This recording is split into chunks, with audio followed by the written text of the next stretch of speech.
Hello guys, good morning mga pardi. Mayroon akong papakita sa inyo yung mga hinaharvest namin na pinya kahapon. Ito guys. Teka, puntaan natin guys. Oh. Ito guys, yung mga hinog. Yan. Mga hinog. Yan, marami yan. Diba? Oh. Masasarap ito guys. Tapos dito pa. Oh. Masarap tong mga pinya na to at Del Monte to guys. Itong mga pinya na to, yung may sa boss ko ito yung may-ari.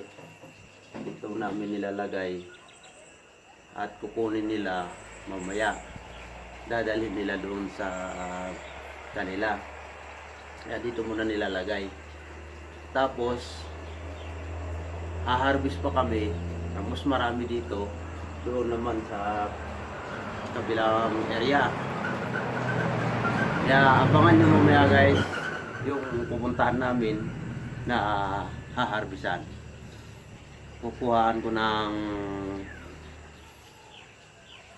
din ako ng video doon. Abangan nyo na lang guys yung pangalawang video. Mas marami yun kaysa dito. Kung gusto nyong tumikim guys, gusto nyong bumili, ang piliin nyo ay ang Del Monte kasi mas masarap talaga siya. Sobra mas masarap. Tapos mayroon pa akong may papakita sa inyo kakaibang ano guys, pinya, kakaibang bunga. Ito oh. Ito guys oh. Oh. Ba? Kakaibang pinya guys. Tingnan nyo. Oh, ang pagka ano niya oh. 'Di ba? First time akong makakita ng ganitong pinya guys na bunga. Oh. Papahulaan ko sana sa Facebook kaya lang na-post na eh. Kaya sasabihin ko na lang sa inyo na pinya talaga siya. Oh, bunga. Oh, bunga yan. Diba? Ganda no? Oh.